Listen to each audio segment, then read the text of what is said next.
plus de 15 000 spectateurs venus encourager les joueurs entraînés par Kader Firoud. Une formation stéphanoise qui opère en maillot vert, culotte blanche, alors que Nîmes attaque ici par Kabil, puis Mézy qui va donner à Boiron. L'une des premières actions dangereuses de cette rencontre. Vous avez vu les attaquants nîmois inquiétés, le gardien yougoslave de Saint-Étienne, Kurkovic. À Saint-Étienne, c'était une formation très modifiée avec les absences de Larquet suspendu et d'Hervé Revelli qui est actuellement blessé. Robert Herbin, l'entraîneur, avait fait débuter le jeune Battenet qui porte le numéro 3. Et également Lopez, qui au début de la rencontre occupera le poste d'arrière droit, alors que Repellini, avec le numéro 6, jouait en milieu de terrain aux côtés de Sinaïg. Un petit accrochage entre Janssen, le numéro 8, et vous voyez Piazza, numéro 4 de Saint-Étienne, qui boitille. Malheureusement, Piazza, après 30 minutes de jeu, sortira et sera remplacé par Rouquet. Vous voyez qu'il boite tout de même assez bas, Piazza, le défenseur central de Saint-Étienne. Cette action se situe à la 14e minute de jeu. Et on peut dire qu'au cours de la première mi-temps, les Nîmois, encouragés par leur public, vont dominer et dominer très nettement. Leurs actions seront très dangereuses, très tranchantes, avec Pintena qui porte le numéro 7, Janssen et Jackie Novi, également la nouvelle recrue nîmoise avec le Hollandais. Novi qui essaie de trouver un partenaire démarqué, une très bonne balle ici. Michel Mézy qui est en forme internationale, on peut le dire. Un tir et un deuxième tir de Novi. Le premier avait été contré par la défense stéphanoise. Le deuxième, vous voyez, n'a pas inquiété le gardien Kurkovic. Nous sommes maintenant à la 32e minute de jeu alors que Saint-Étienne obtient un coup franc qui n'inquiète absolument pas Landy, qui garde les buts nîmois depuis plus de 12 ans maintenant.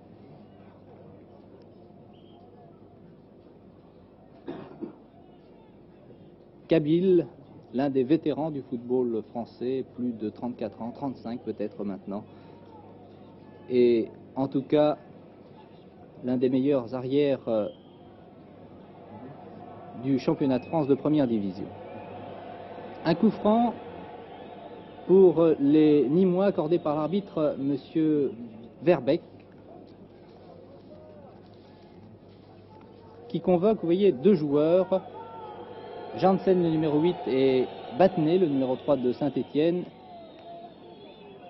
et cela à la suite d'une circulaire qui avait été adressée à tous les clubs. Donc les joueurs, les arbitres, les commissions de discipline étaient prévenus. Les arbitres ont l'autorisation et même le devoir de sanctionner très sévèrement le jeu dur. Regardez bien cette action, Janssen à la limite des 16 mètres, en position de tir, un tir décoché du pied gauche qui trompe le gardien Kurkovic. Nous allons revoir ce coup franc, Novi dégagé, le ballon dégagé par la défense, un premier tir manqué de Novi, Mézy manque également le ballon, mais Janssen bien placé, pourtant au milieu de deux joueurs stéphanois, peut tromper Kurkovic, et cette l'avance d'un but était méritée pour les Nîmois. Vous voyez l'avance entre Vergne et puis Janssen et puis Pintena. Avance méritée pour Nîmes qui avait dominé. Donc après 32 minutes de jeu, la formation du président Calabro avait un but d'avance.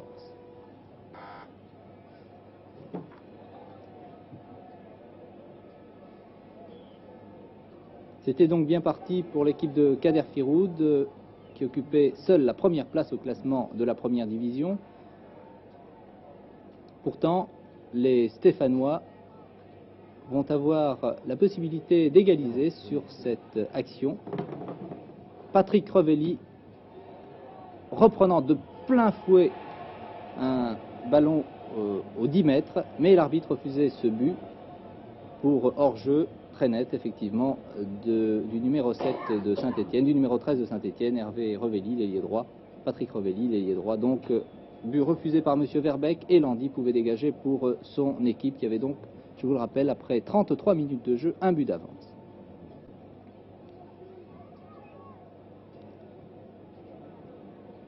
Les Stéphanois commençaient à s'organiser avec Beretta qui occupait au début de la rencontre le poste d'avant-centre. Il venait pourtant chercher des ballons, vous le voyez, dans le rond central. À ses côtés, Repellini, encore Beretta. Saramagna à gauche, bien sûr. Et une action assez dangereuse des Stéphanois, mais tout de même, Landy était fort bien placé. Remise en jeu pour Saint-Étienne. Nous sommes ici vers la 41e minute de jeu, 40e minute. Toujours 1-0 pour Nîmes. Nîmes qui se montre dangereux encore par Mézy, par Boiron en position d'ailier gauche.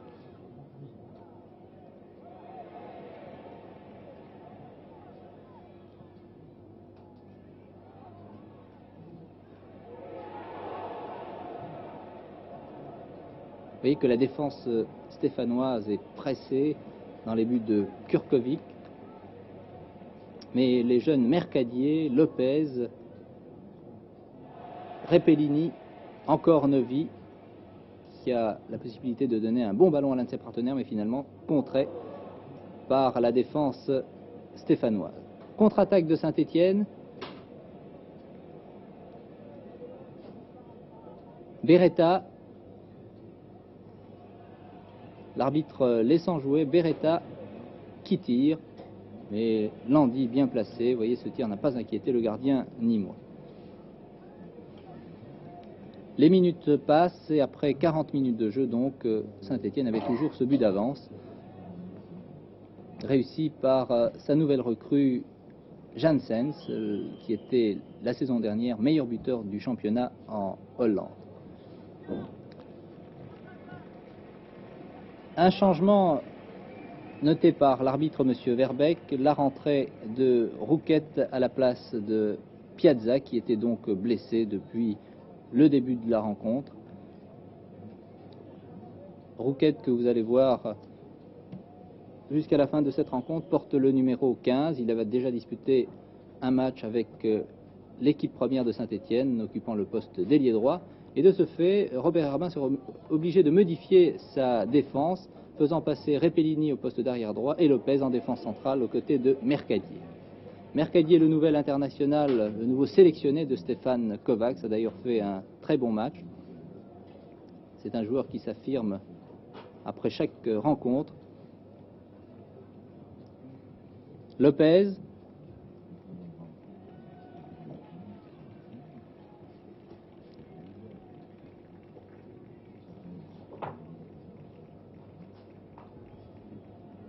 Auger, le capitaine nîmois.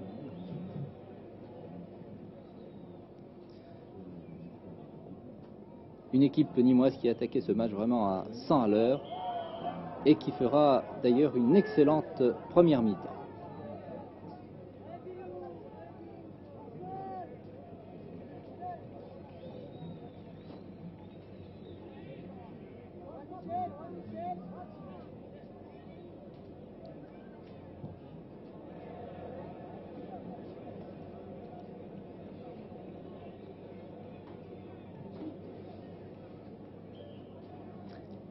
Les minutes passent et Nîmes a toujours ce but d'avance, réussi par son Hollandais.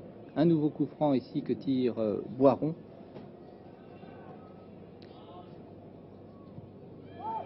Qui pousse peut-être un peu trop loin son ballon. Et c'est une contre-attaque stéphanoise amorcée précisément par Rouquette, le numéro 15, vous le voyez, qui a donc remplacé Piazza. Lopez. Et puis Beretta. Un coup franc pour Saint-Étienne, bien placé à peu près à 30 mètres des buts gardés par Landy.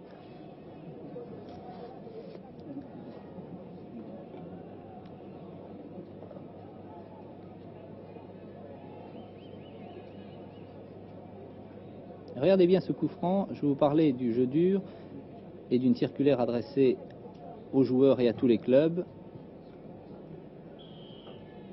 Regardez la discussion de Beretta, le numéro 9, et l'arbitre donne un avertissement au capitaine de Saint-Étienne parce qu'il discute les décisions de l'arbitre. ce coup franc ne donne rien. En effet, maintenant, les arbitres ont automatiquement le droit de donner un avertissement aux joueurs si ceux-ci discutent les décisions du responsable de jeu. Et c'est ce qui s'est produit sur cette action. Beretta ayant discuté la décision de M. Verbeek, ou tout du moins pour avoir demandé aux joueurs d'être à une distance réglementaire, M. Verbeek a donc donné un avertissement au capitaine de Saint-Étienne. Voici justement Beretta, ici accroché par le capitaine Auger. C'est un coup franc qui me semble un petit peu sévère, car le capitaine Nîmois a joué effectivement le ballon, mais M. Verbeek accorde un coup franc à la 43e minute de jeu. Il reste 3 minutes avant le repos. Vous voyez Pintena, le 13 c'est Patrick Revelli qui a été appelé par Beretta. Beretta, près du ballon, Patrick Revelli à sa droite.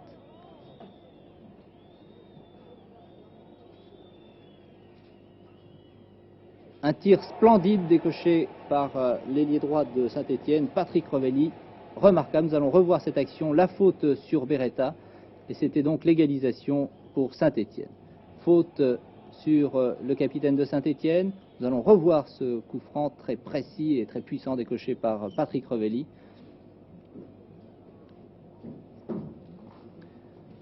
À 3 minutes du repos, donc, Saint-Étienne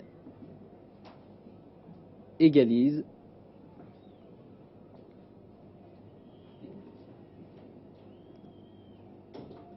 Une feinte de tir de Beretta qui donne le ballon tout de suite à droite à Patrick Revelli. Tir très puissant, vous voyez dans la lucarne, Landy n'a pas bougé pratiquement. Et au repos, les deux équipes sont donc à égalité, un but partout. Début de la deuxième mi-temps qui va voir une équipe nîmoise essayer d'aggraver la marque, mais au fil des minutes, eh bien, Saint-Étienne, toujours avec ses jeunes, avec Battenet, avec Repellini, avec Rouquette également, Patrick Revelli, Beretta et Saramagna, eh bien, Saint-Étienne va finalement dominer et retrouver sa belle allure, et en tout cas réaliser une excellente deuxième période.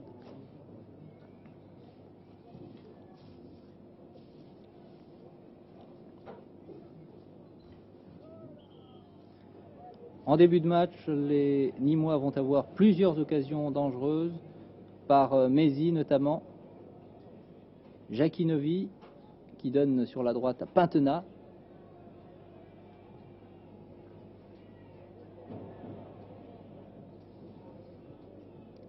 Il y a beaucoup de monde dans la surface de réparation, vous voyez, les Nîmois jouent bien, ils contrôlent le ballon. Mézy qui donne Kabil. Centre de Kabil maintenant.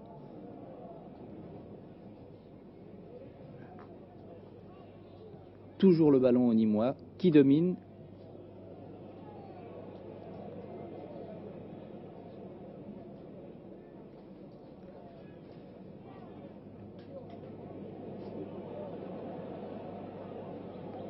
On savait que cette rencontre serait très indécise entre la formation de Robert Herbin, qui joue fort bien, même à l'extérieur, et puis l'équipe de Kader Firoud, qui occupait donc la première place au classement du championnat de première division.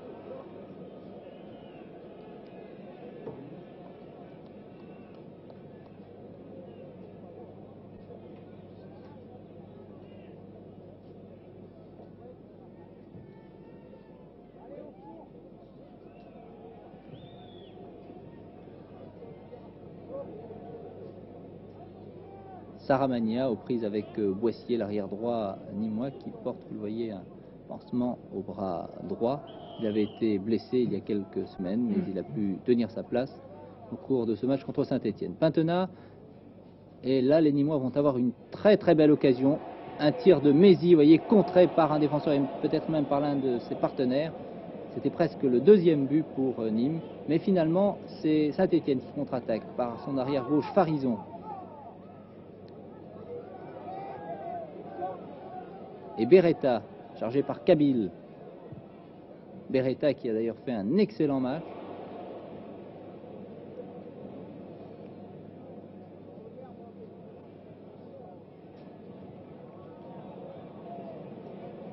Sinaegel, qui a également été très très bon, très actif dans cette formation de Saint-Étienne.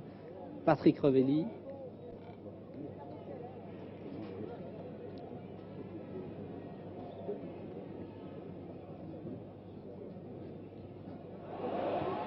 Et vous voyez que les offensives stéphanoises sont dangereuses au début de cette deuxième mi-temps.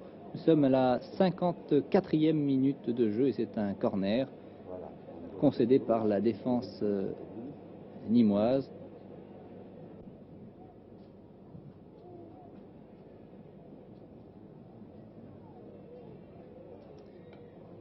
Le ballon étant finalement dégagé en touche et remis en jeu très rapidement.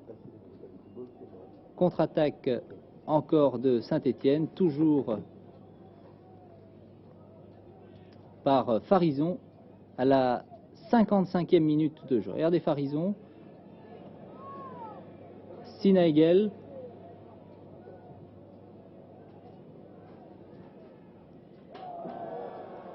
le ballon revenant encore une fois à l'arrière de Saint-Étienne. Il n'est pas attaqué, alors il avance, il va même prendre des risques, il va tirer de très loin. Un renvoi de Jacquinovi, mais dans les pieds de Beretta.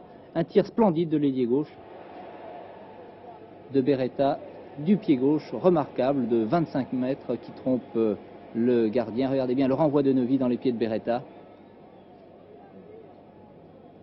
Le ballon a bien pénétré dans les filets et l'arbitre accorde donc ce deuxième but à Saint-Étienne après 10 minutes de jeu en deuxième mi-temps. Kader Firoud va modifier son équipe en faisant rentrer le 12e homme sans la ville à la place de Vergne. Mais en cette deuxième mi-temps,